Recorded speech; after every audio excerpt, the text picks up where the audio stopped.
Esse é o tema da mensagem de hoje, o poder do nome de Jesus.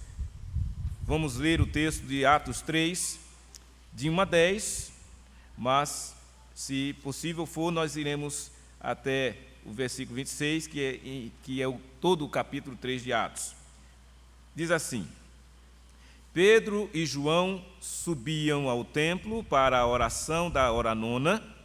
Era levado um homem coxo de nascença, o qual punham diariamente à porta do templo chamada Formosa, para pedir esmola aos que entravam. Vendo ele a Pedro e João, que iam entrar no templo, implorava que eles dessem uma esmola.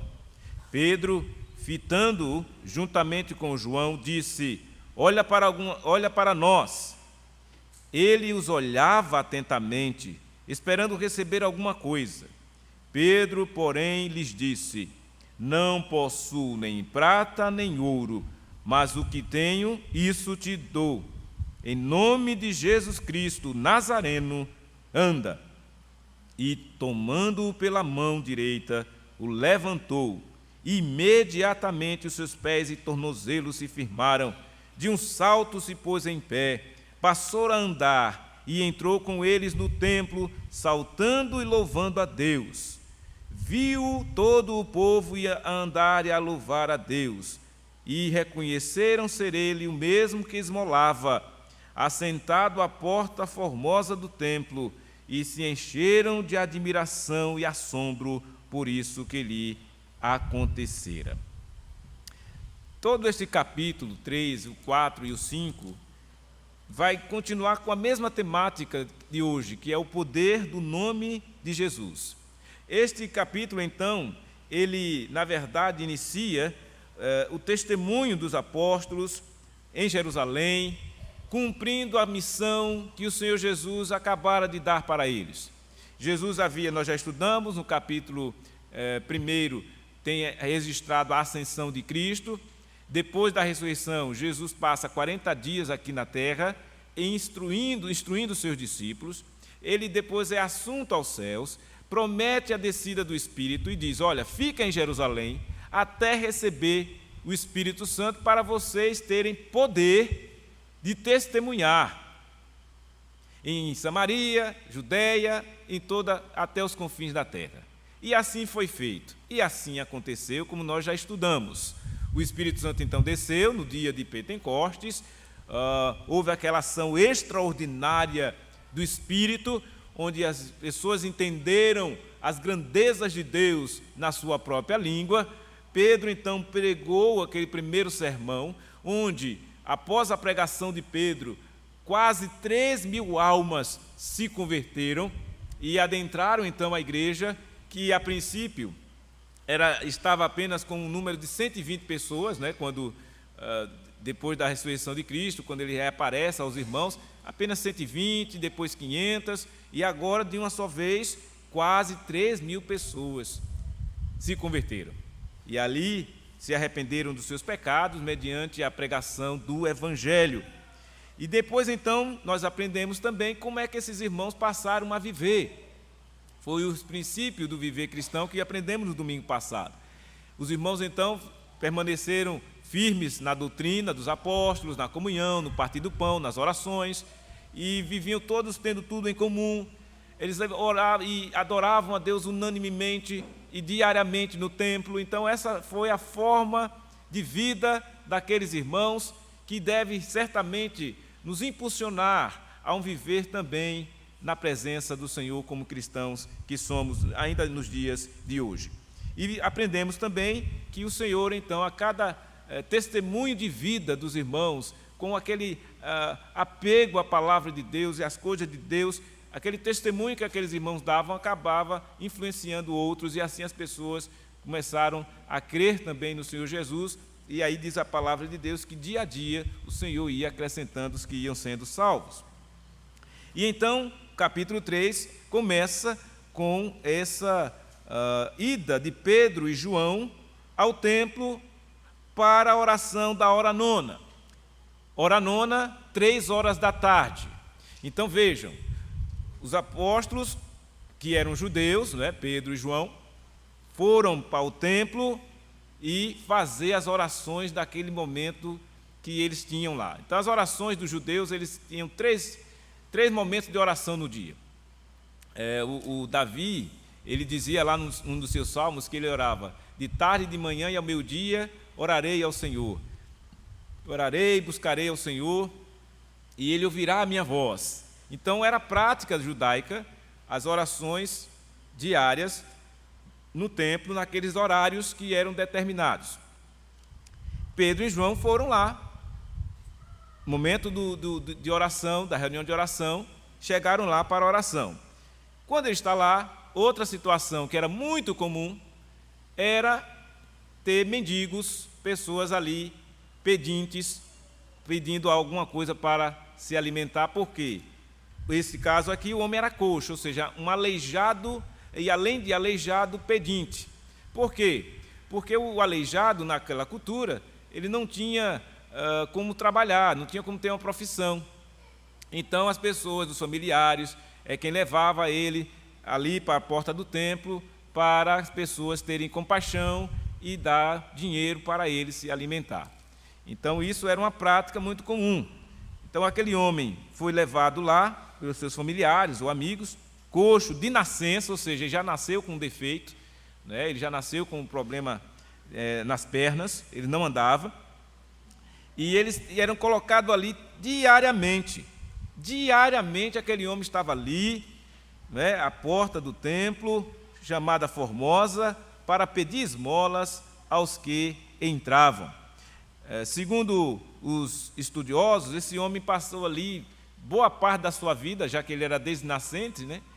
Nascente assim, então ele tinha por volta de 40 anos, imaginem só, né? Passou a infância, a adolescência, está na juventude, já adulto, e por ele ser de nascença daquele jeito, não pôde desenvolver um trabalho, uma atividade, né? Então vivia dessa forma.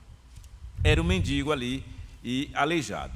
Mas já agora chegou o momento em que esse homem que vivia nessa condição miserável, nessa condição triste, lamentável, até a medicina não era avançada, não tinha tratamento para aquilo, ele estava ali, naquela condição, e todo mundo conhecia ele, toda a sociedade daquela época.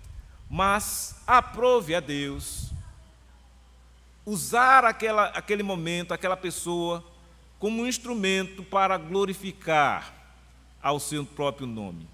Veja o que aconteceu. Vendo ele a Pedro e João, que ia entrar no templo, implorava que ele desse uma esmola. Pedia, era o que ele fazia diariamente.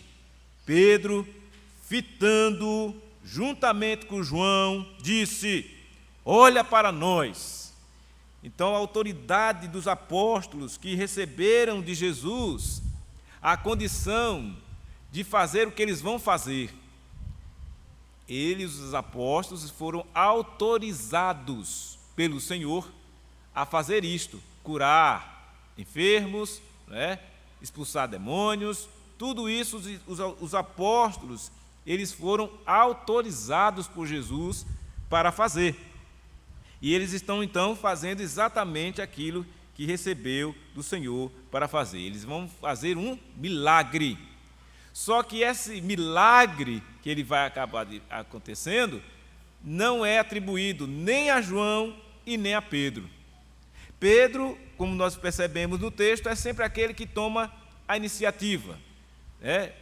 Foi Pedro que João, estavam os dois juntos, mas Pedro e João, o fato de Pedro ser citado primeiramente é porque, de fato, o Pedro tinha essa liderança entre os apóstolos. E Pedro foi que fitou o homem, olhou firmemente para aquele homem ali e mandou com que ele olhasse para ele: olha para nós. E ele os olhava atentamente, esperando receber alguma coisa. Porque, geralmente, não sei se vocês já perceberam, as pessoas, quando vai pedir, fica meio... Alguns, né, quando tem certa vergonha, eles não olham para a pessoa. Ele pede assim: olha, dá uma esmola aí, e fica abaixando a cabeça, né? E aí, naquele momento, olha, o homem já estava a vida inteira escaldado de tanto pedir, né? Que ele certamente não tinha nem coragem de olhar para ninguém, já botava a mão assim, olhando para o lado, dá uma esmola aí, né? Já era no automático. Mas agora, Pedro olha para ele e diz: olha para nós. Ele tinha que olhar para ele, firmemente olhar para ele. E Pedro então disse assim: eu não possuo nem prata nem ouro, mas o que eu tenho, isso te dou. E o que é que Pedro tem? Em nome de Jesus Cristo Nazareno, anda.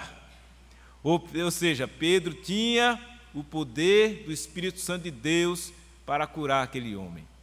Ele não tinha dinheiro, os apóstolos não eram ricos, mas ele tinha o poder de Deus nele para curar aquele homem.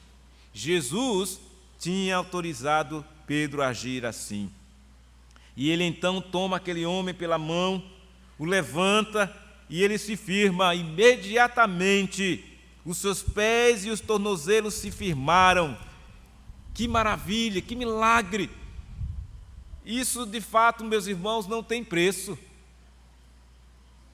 De todas as esmolas que aquele homem certamente ajuntou durante a sua vida, ou recebeu para se manter, o valor que ele recebeu não se compara a esse momento em que ele recebeu a cura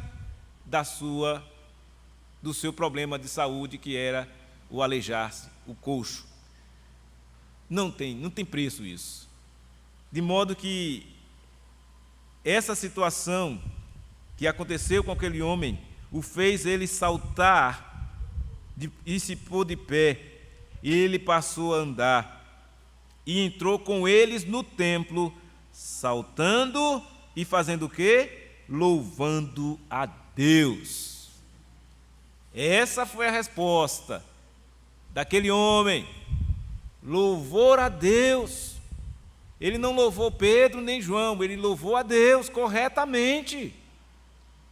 Ele não ficou lá querendo idolatrar Pedro e João, não. Foi com eles, entrou no templo para louvar a Deus. Essa é a maneira correta de quando nós recebemos uma bênção do Senhor, é louvar a Deus. Infelizmente, muitas pessoas distorcem isso, querem atribuir à criatura aquilo que o Criador faz, que é o que acontece com os idólatras.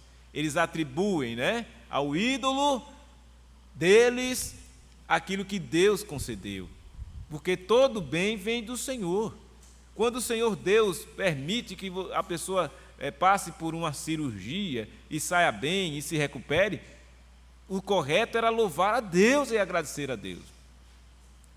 Mas as criaturas pecadoras, elas esquecem disso, elas distorcem isso. Mas o que a palavra de Deus nos ensina e mostra para nós é exatamente a atitude correta. Se você foi alvo da graça de Deus e recebeu uma bênção do Senhor na sua vida, seja uma cura por alguma enfermidade, seja uma libertação de um vício, seja a salvação da sua alma, o que você tem que fazer? Louvar a Deus, animar-se, alegrar-se. E o povo viu aquela situação, viu aquele homem a andar, viu todo o povo a andar e a louvar a Deus. Preste atenção, não só viu ele andando, mas andando e louvando a Deus. Essa é a postura correta. Louvar a Deus, reconhecer que Deus fez e operou na sua vida. Por meio de quem? De Cristo. Foi no nome de Jesus Cristo, o Nazareno, que aquele homem andou. Por isso que o poder está no nome de Jesus. E claro que quando eu digo no nome, entenda-se, na Bíblia, nas Escrituras, quando Deus concede esse nome, o nome tem um significado muito grande. Por exemplo, o próprio nome Jesus significa o quê? Salvador, Salvador. Como é que a gente sabe disso? Quando Jesus o anjo veio e avisar Maria para colocar o nome do menino, né, que Maria estava para de Jesus, aí ele explica, por que Jesus? Porque ele salvará o seu povo dos pecados deles. Então, o nome Jesus é isso mesmo, é Salvador. O nome Jesus Cristo, Salvador ungido. Então, Jesus é o Salvador ungido. Jesus é aquele que veio do céu, o Deus que se encarnou, que habitou entre nós, e vimos a sua glória, glória como do unigênito do Pai. É o que descreve João, no seu capítulo 1, versículo 14. Então, Jesus veio a este mundo. Por isso que Jesus é o Senhor e Salvador. Por isso que a cura daquele homem só foi possível no nome de Jesus. Não era no nome de Pedro, não era no nome de João, era no nome de Jesus que ele estava andando. Consequentemente, ele adora a Deus. O Deus Pai, o Deus Filho, o Deus Espírito Santo, a Trindade Santíssima. Adorar a Deus é adorar Jesus. E ele estava então louvando a Deus, adorando a Deus. E os apóstolos felizes também em ver a ação de Deus, do próprio Jesus, em fazer e atender aquele chamado, aquela autoridade que ele havia dado a eles. Em nome de Jesus anda, e ele andou. Isso é uma demonstração do poder do nome de Jesus. E esse mesmo Jesus, que teve esse poder de fazer esses milagres, tanto pessoalmente, quando Jesus aqui esteve, fez diversos milagres, quanto mesmo depois da sua partida, está indo ele já ressuscitado lá na glória, à direita de Deus, Jesus então dá autoridade aos seus apóstolos para curar as pessoas, mas em seu nome. Nenhum dos apóstolos usurpou para si esse poder. Por quê? Porque os apóstolos entenderam que o poder estava em Jesus, e de fato está nele. O poder está no nome de Cristo, porque Deus, o Pai, assim o autorizou para isto. Foi Jesus que, por causa do poder que ele tem, que veio a este mundo, veja, deixou a sua glória e se encarnou, humilhou-se, é verdade, Jesus se humilhou ao se tornar um homem. Mas foi necessário e importante que ele assim o fizesse, porque se Jesus não tivesse feito da forma como ele fez, olha como é a implicação disso, nenhum de nós estaríamos aqui. Todo e qualquer salvo, crente em Jesus hoje, no passado e o que virão pela frente ainda, é porque Jesus Cristo veio a este mundo salvar pecadores como nós, homens e mulheres pecadores como nós, que estávamos em que condição? Mortos em nossos delitos e pecados, ele nos deu vida. Pela graça sois salvos, mediante a fé, e isto não vem de vós, é dom de Deus, não vem de obras, para que ninguém se glorie. Está vendo, meus irmãos, que o Evangelho, ele é objetivo, não deixa dúvidas. Ninguém pode se gloriar de que é salvo, não, porque a sua salvação veio de Jesus, tão somente de Cristo, e é um dom de Deus. A fé que você tem é um dom de Deus. Foi Deus quem lhe deu essa fé, para que você de fato creia em Jesus.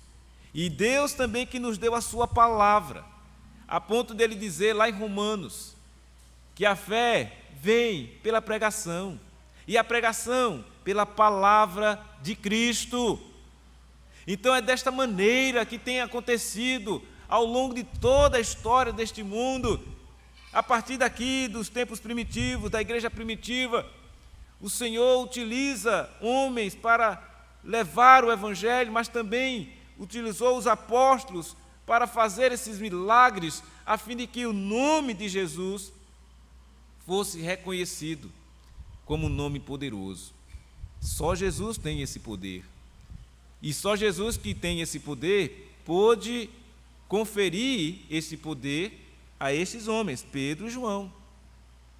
Jamais posso eu aqui agora dizer: olha, Senhor, eu também quero esse poder para poder sair curando as pessoas. Não. Jesus não autorizou a mais ninguém, a não ser os apóstolos, a fazer isto. E nem nós devemos buscar isto, mas o que devemos buscar hoje não é tentar fazer milagres em alguém, não, mas é reconhecer que olha que poder esse Jesus teve e que graça esse Deus maravilhoso derramou em nós, porque esse mesmo Jesus aqui que curou essas pessoas, e esse mesmo nome poderoso que consertou a vida deste homem, a condição desse homem, é o mesmo Jesus que há pouco nós louvamos e cantamos o santo nome de Jesus. É o mesmo Jesus que é o autor da minha fé. É o mesmo Jesus que é santo, santo, santo. É esse mesmo que nós a louvamos essa noite aqui, o exaltamos. É esse mesmo Jesus daqui das Escrituras. Não é o Jesus dos sociólogos, não. Não é o Jesus dos filósofos, não. É o Jesus das Escrituras. É o Jesus, Filho de Deus. É o Jesus que salva pecadores como nós. É o Jesus que também atende às nossas orações. O mesmo Jesus que também disse: quando você orar, orem em meu nome. E meu Pai, que está nos céus, vai atender. As orações, isso sim, deve ser mantido. Toda oração que nós fazemos, oremos em nome de Jesus. E o que é que vai acontecer? Ele disse: quando assim fizermos, seremos atendidos. Você não pode orar em seu nome, você não pode orar no nome de quem quer que seja, não. Orem no nome de Jesus. E certamente a sua oração será atendida, será ouvida, porque é uma instrução dada pelo próprio Cristo. Resultado também desse Jesus está na vida de quem assim crê, é a adoração que prestamos só a Ele. O homem saltou de alegria, andando e louvando a Deus. Saiu saltitando, foi logo para o culto, para o templo. Eu vou lá louvar a Deus, certamente com o coração cheio de graça e de gratidão diante do Senhor. E o povo viu aquilo, reconheceram ser ele o mesmo que esmolava, assentado à porta formosa do templo. E como é que o povo reagiu? Se encheram de admiração e assombro por isso que lhe acontecera. Por que isso? Porque nunca eles tinham presenciado algo parecido. Aquele povo, aquelas pessoas que ali da sociedade, daquela cidade, nunca viram ninguém nascido coxo ficar curado. E aquele homem foi curado. De fato, é um assombro, é uma admiração. E então, apegando-se a ele, Pedro e a João, ele se apegou a Pedro e a João, seguindo no texto. Todo o povo correu atônito para junto deles, no pórtico chamado de Salomão, e à vista disto, Pedro então se dirigiu ao povo, dizendo... Então percebam, meus irmãos, a cura do coxo foi uma introdução para o sermão que Pedro ia pegar em seguinte, a sequência. Como Pedro aproveitava as oportunidades? Alguém foi curado, causou uma admiração no povo, todo mundo correu até eles, e aí olha o que Pedro faz. Pedro então se dirige ao povo dizendo, o segundo sermão de Pedro, né, depois do primeiro lado do Pentecoste, agora é esse. Ele diz: Israelitas, por que vos maravilhais disto? Ou por que fitais os olhos em nós, como se pelo nosso próprio poder ou piedade o tivéssemos feito andar? Está vendo? Pedro já coloca a situação no seu devido lugar. O Deus de Abraão, de Isaque e de Jacó, o Deus de nossos pais, glorificou a seu servo Jesus, a quem vós traístes e negastes perante Pilatos, quando este havia decidido soltá-lo. Olha para onde Pedro foi. Chamou e advertiu aqueles israelitas, judeus, do que ele tinha presenciado há alguns tempos atrás. A injustiça e a maldade daqueles homens que traíram e negaram perante Pilatos a esse Jesus que acabara de curar aquele coxo. Eles haviam negado, eles escolheram Barrabás no lugar de Cristo, e agora estão eles lá atônitos. Aí Pedro quer mostrar para eles que aquele Jesus que eles tentaram destruir, vamos matá-lo para ver se esse Jesus acaba de essa fama de Jesus, para ver se as pessoas dispersam, para ver se as pessoas se voltam para nós, porque os religiosos daquele tempo, eles tinham essa inveja de Jesus, eles queriam a primazia, eles queriam ser admirados pelo povo, como era antes de Jesus.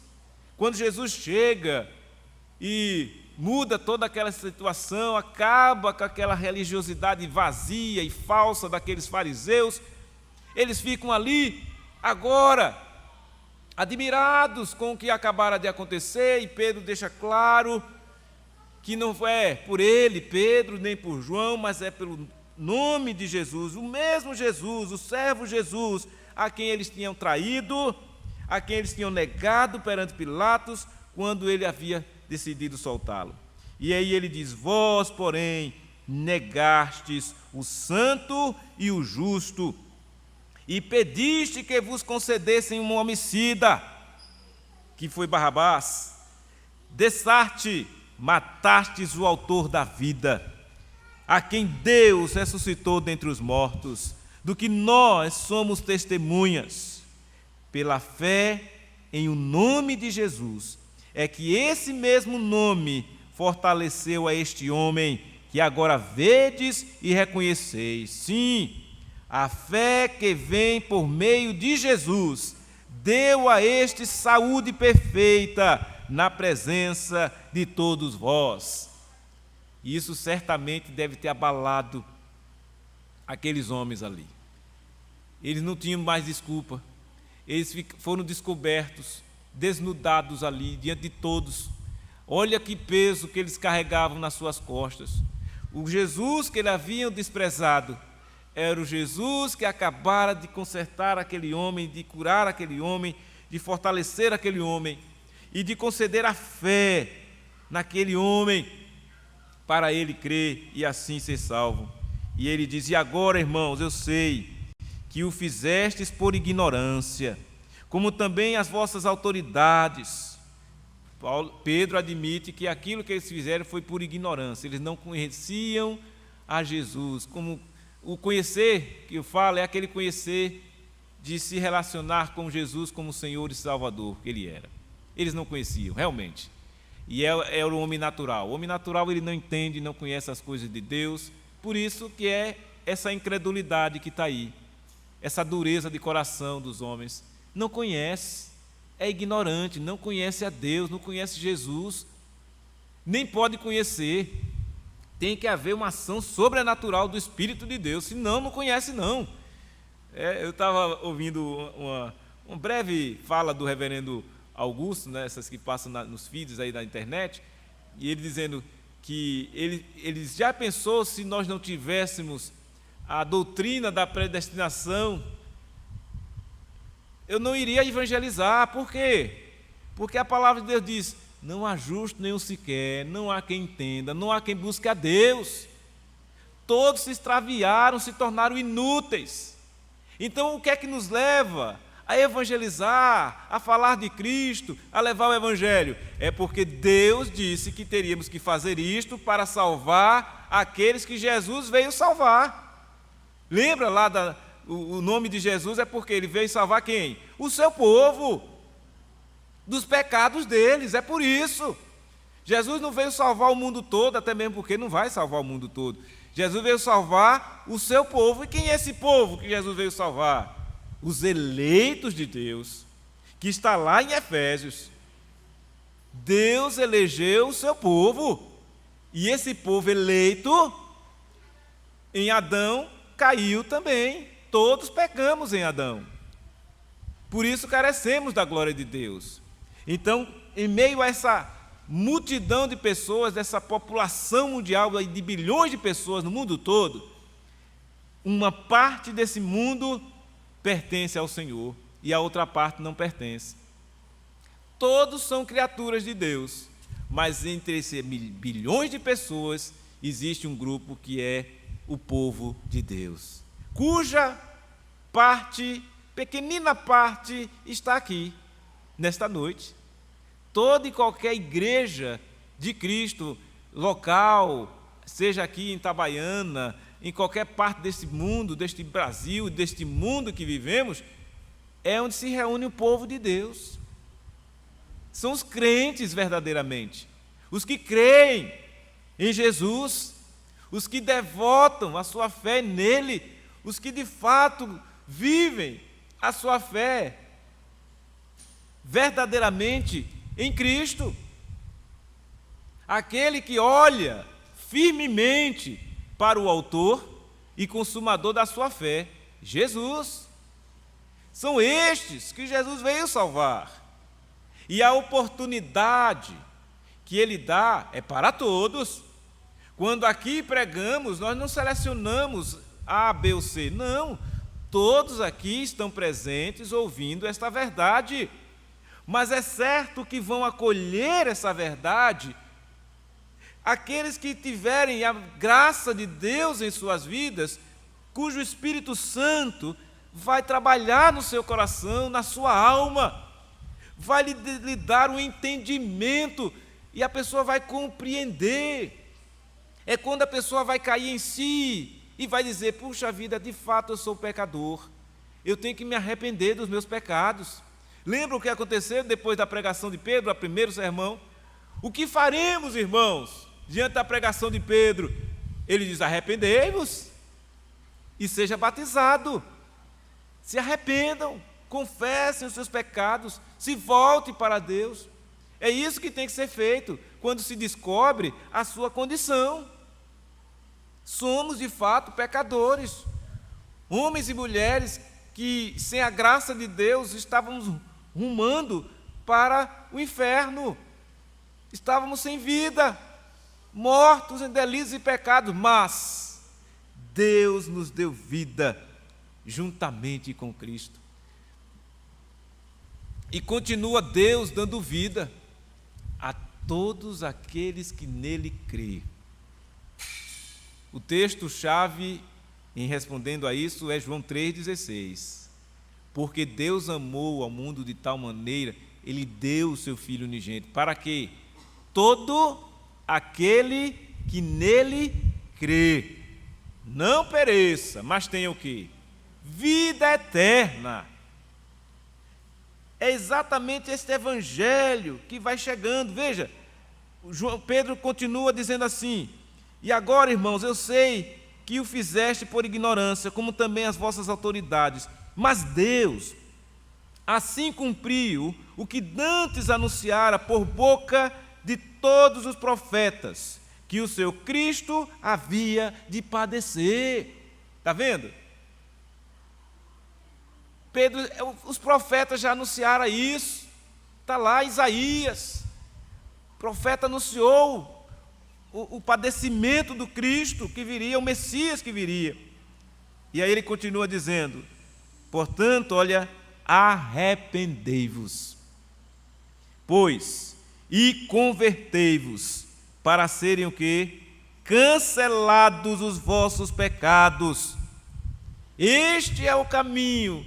Arrependa-se e creia no Senhor, converta-se para ser cancelados os vossos pecados. Só tem esse caminho para se ter perdão de pecados. Só em Jesus é possível ter o perdão de pecados, somente. Por isso que o poder está no nome de Jesus. Ele é o Salvador. Salvador de quê? Dos seus pecados. Então você está preso pelo pecado, escravo pelo pecado, mas Jesus vem e só Jesus pode libertá-lo desse pecado. E quando Ele liberta você do seu pecado, sabe o que acontece em você? Arrependa-se. É quando aquela sensação, aquela consciência vem e bate no coração, na alma do indivíduo que está sendo convertido.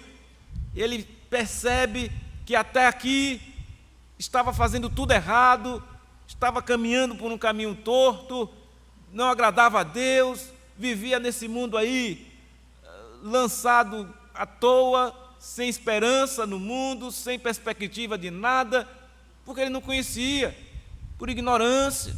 Mas ele teve o privilégio e a oportunidade de ouvir o Evangelho. Olha que privilégio você está tendo nesta noite, ouvindo o Evangelho. O caminho de salvação está em Cristo Jesus. E a resposta que você tem que dar é arrepender-se e converter-se para que os seus pecados sejam cancelados, a fim de que, com que objetivo? Da presença do Senhor venham tempos de refrigério e que envie Ele o Cristo, que já vos digo, que já vos foi designado Jesus, ao qual é necessário que o céu receba até os tempos da restauração de todas as coisas, de que Deus falou por boca de seus santos profetas desde a antiguidade. Disse, na verdade, Moisés, um dos profetas de Deus. Moisés disse assim: o Senhor Deus vos suscitará dentre vossos irmãos um profeta semelhante a mim. A ele ouvireis em tudo quanto vos disser. Texto de Moisés referente a Jesus. E continua: acontecerá que toda alma que não ouvir a esse profeta será exterminada do meio do povo. Quem não dá ouvidos a esse profeta que é Jesus, é exterminado do meio do povo. E todos os profetas, a começar com Samuel, assim como todos quanto depois falaram, também anunciaram estes dias. Vós sois os filhos dos profetas e da aliança que Deus estabeleceu com vossos pais, dizendo a Abraão: na tua descendência serão abençoadas todas as nações da terra. Tendo Deus ressuscitado o seu servo, enviou-o primeiramente a vós outros para vos abençoar, no sentido de que cada um se aparte das suas perversidades. Aqui encerra o segundo sermão de Pedro. A apelação já está feita. Não precisa ele ficar, agora vocês têm que vir à frente. Não. Ele já falou o Evangelho, já atingiu as almas, os corações dos presentes, e eles têm que dar resposta. Onde é que ele se baseia no que ele está dizendo? Nas Escrituras do Antigo Testamento. Percebem? Tem muita gente que diz, não, o Velho Testamento já passou. Olha aqui, o Novo ratifica o Velho, confirma. Os apóstolos não deixaram de citar os profetas, Moisés, Samuel. Ele diz, desde Samuel, olha, começar com Samuel, os profetas anunciaram o Cristo, o Messias. As promessas que Deus fez a Abraão está se cumprindo. Ele está falando para os israelitas, e dali o Evangelho ia irradiar por todo o mundo, como irradiou. Está aqui, estamos no Brasil, do outro lado do continente, né? O continente que foi feito lá, Israel, na Ásia, lá no Oriente Médio, chegou até nós, os confins da terra. Este Evangelho, ou seja, se cumpriu exatamente como está descrito na palavra. Começou lá com os apóstolos ali, 12 homens pregando o Evangelho, Samaria, Judeia, Jerusalém, até os confins da terra. Então, o que tem acontecido no mundo é cumprimento das profecias do Evangelho, da palavra de Deus, e continuará assim, até a volta de Cristo.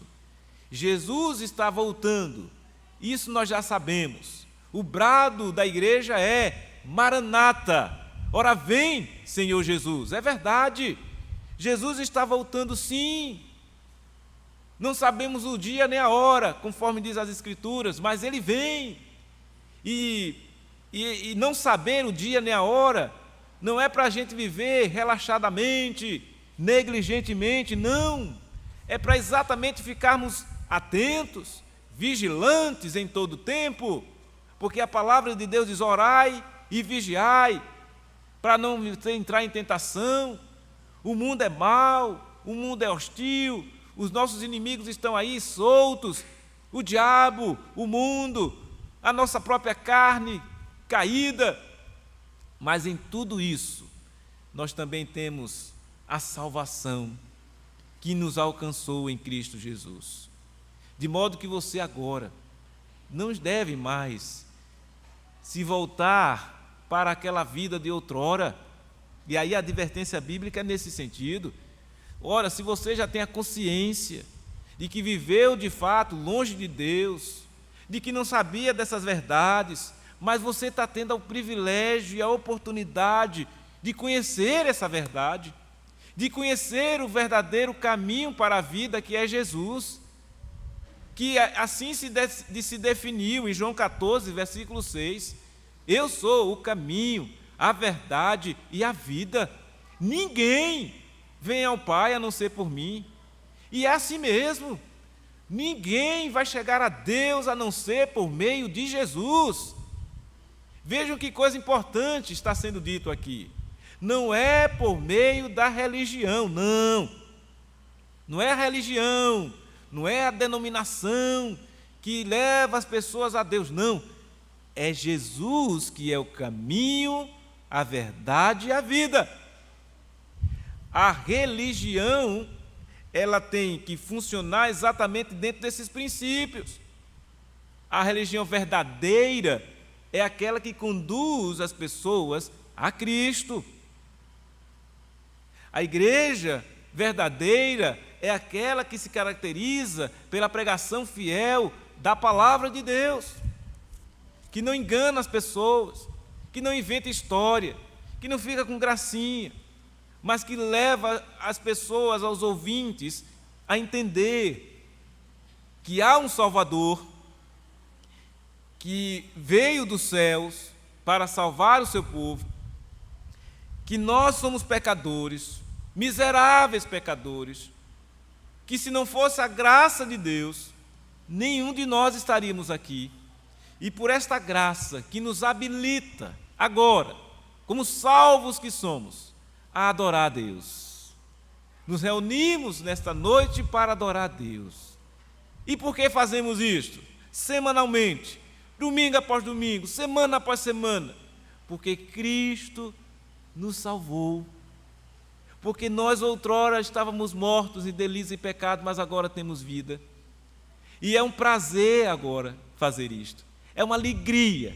Como teve alegria aquele coxo que recebeu a bênção de ser curado do seu aleijamento. E resultou nisso, naquele coração: vou louvar a Deus.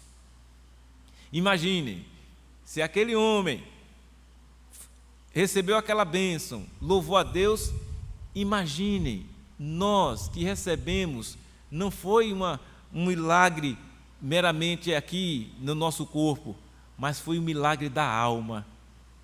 Uma alma, vejam bem, que estava morta, e agora sua alma está viva, porque você creu em Jesus como seu Senhor e Salvador. É incomparável, irmãos, não tem preço isso, é impagável. Nenhum milagre é maior do que este. Não, nem a multiplicação dos pães, nem a cura de uma doença, nada disso, nem mesmo a ressurreição de alguém, porque veja, Lázaro ressuscitou, mas depois morreu, está esperando a ressurreição do último dia, como todos que já morreram, e nós, se passarmos pela morte antes de Cristo voltar, ressuscitaremos todos no último dia. Então a maior maravilha, a maior bênção, a maior graça é a salvação de uma alma. É você entender agora que você foi alcançado pela graça, porque Deus lhe escolheu antes da fundação do mundo.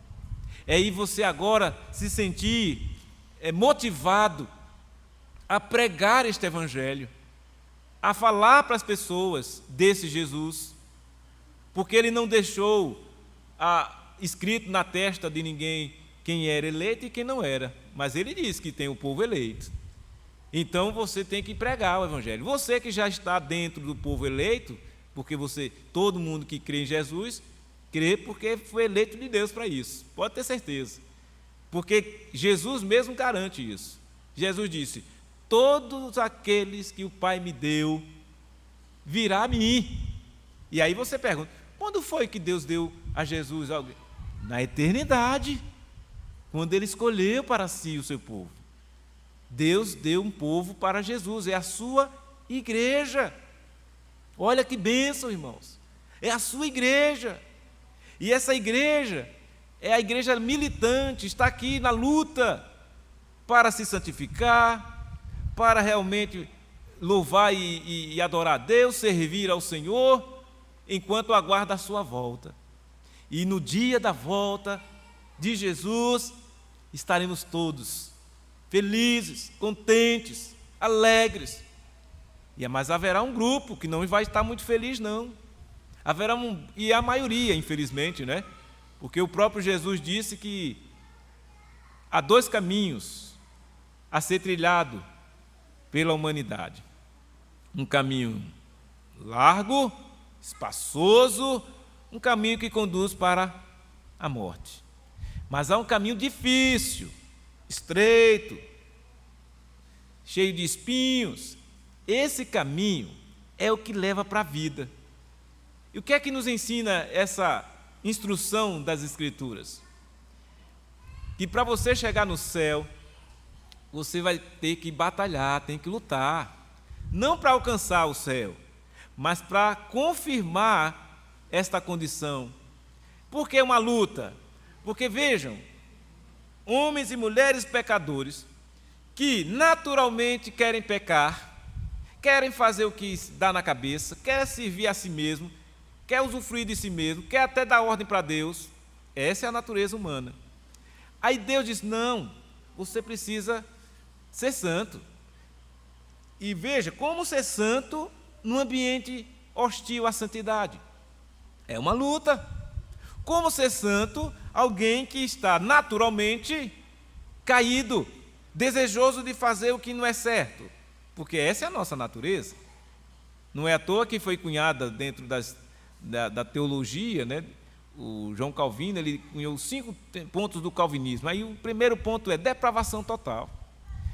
A inclinação natural do ser humano é para praticar o que é errado. Ninguém, por natureza, quer fazer o que é bom. Dificilmente.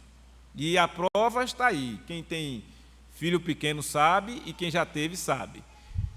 A criança, ainda criança, a tendência natural dela é desobedecer. É preciso corrigir, é preciso chamar a atenção, é preciso disciplinar. Por quê? Porque é natural. É natural. O salmista já disse: eu nasci na iniquidade, em pecado me concebeu minha mãe. Então, diante dessa situação que é geral, todos os homens são pecadores, qual é a saída? Cristo. Só Cristo. E ele já disse: olha, eu sou o caminho, não tem outro não. Eu sou o caminho, eu sou a verdade, eu sou a vida. Jesus disse isso. Vai lutar? Vai dizer que não? Não adianta. Ah, não, pastor, mas veja bem, eu sou uma pessoa direita, eu não faço nada errado, eu sou de casa para o trabalho, do trabalho para casa, eu tento fazer tudo certinho, eu tenho até minha religião que eu pratico lá, seja independente de que seja, então eu acho que eu vou chegar em um lugarzinho no céu. Não vai. Sem Jesus, ninguém vai para o céu. E sim, tem Jesus, está garantido no céu. E quem tem Jesus faz o quê? Serve, adora, reúne-se em comunhão com esse, para louvar e exaltar esse Jesus que nós louvamos aqui nesta noite. Esse Jesus cujo nome é poderoso para salvar, seja quem Ele quer salvar. E aí o coração humano duro, resistente, diz: não, eu não quero esse Jesus. Não, o crente é muito chato, fica falando dessas coisas aí, que nada, eu quero curtir, eu quero aproveitar a vida. Ninguém aproveita a vida longe de Jesus. A vida que é vivida longe de Jesus não é aproveitada, é desperdiçada. A pior coisa que alguém pode ter é uma vida longe de Jesus, porque é uma vida desperdiçada. É uma pessoa que não vai ter paz, é uma pessoa que não vai ter tranquilidade na vida, é uma pessoa que vai viver atribulada, oprimida. É assim, sem esperança. Sem Jesus é assim. Mas quem tem Jesus? Tem esperança. Paulo disse: olha, se a nossa esperança em Cristo se limitasse apenas a esta vida, nós seríamos os mais infelizes de todos os homens. Então significa dizer que se a nossa esperança em Cristo não é nesta vida, como de fato não é, mas na eternidade, nós somos os mais felizes de todos os homens, de todas as pessoas. Todo crente, ele é feliz, mesmo diante da adversidade, mesmo diante das dificuldades que vêm da vida, que vêm. Nós somos crentes, mas temos dificuldades, passamos problemas de saúde, problemas outros, financeiros, problemas muitas vezes de relacionamento. Tem, isso tudo é verdade. Mas sendo de Jesus, você tem a assistência da palavra. Por exemplo, vamos falar de uma coisa que é o mal desse período de vida que a gente está vivendo: ser ansioso. É um mal, todo mundo, é difícil não ter uma pessoa ansiosa, em graus menores e em graus maiores, é difícil. Mas o que é que a palavra de Deus diz para quem é ansioso? Não andeis ansiosos de coisa alguma. E aí ele dá o caminho. O que é que você tem que fazer quando estiver ansioso? Coloque diante de Deus em oração. Olha, quem tem essa capacidade? Quem tem Jesus. Pode orar, falar com Deus e dizer: Senhor, ajuda-me, estou ansioso por isso, por aquilo, seja lá o que for. Coloque diante de Deus.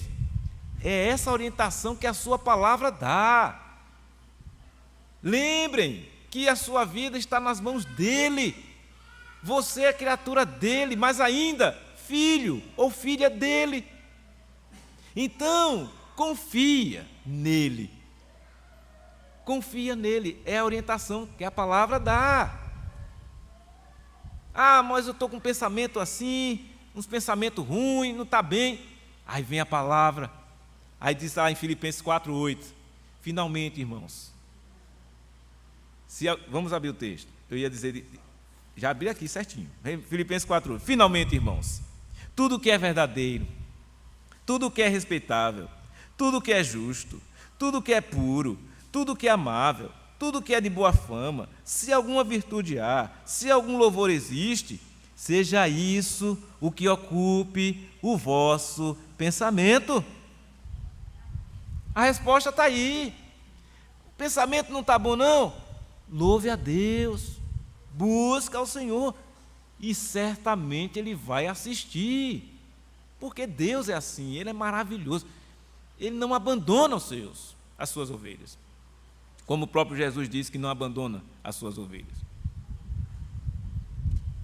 Então, diante dessa realidade, irmãos, que nós vemos aqui na palavra de Deus, de que de fato o nome de Jesus tem poder para salvar, tem poder para fazer o que Ele quiser fazer, curar, seja lá o que for. Mas o importante de tudo isso, que nós aprendemos desse texto que lemos nesta noite, que estudamos nesta noite, é que Jesus poderosamente salvou a sua vida, salvou a minha vida. E nós, como reação e como um coração cheio de gratidão, se voltar para Ele, louvar e exaltar a Ele, o único e suficiente Salvador. Que Deus abençoe a sua vida e que nós, enquanto igreja, continuemos firmados em Cristo Jesus e a glória seja toda dada a Ele. Oremos. Ó Deus amado, Deus bendito, louvamos e bendizemos o Teu nome e agradecemos ao Senhor pela Tua bendita palavra que nos foi trazida nesta noite.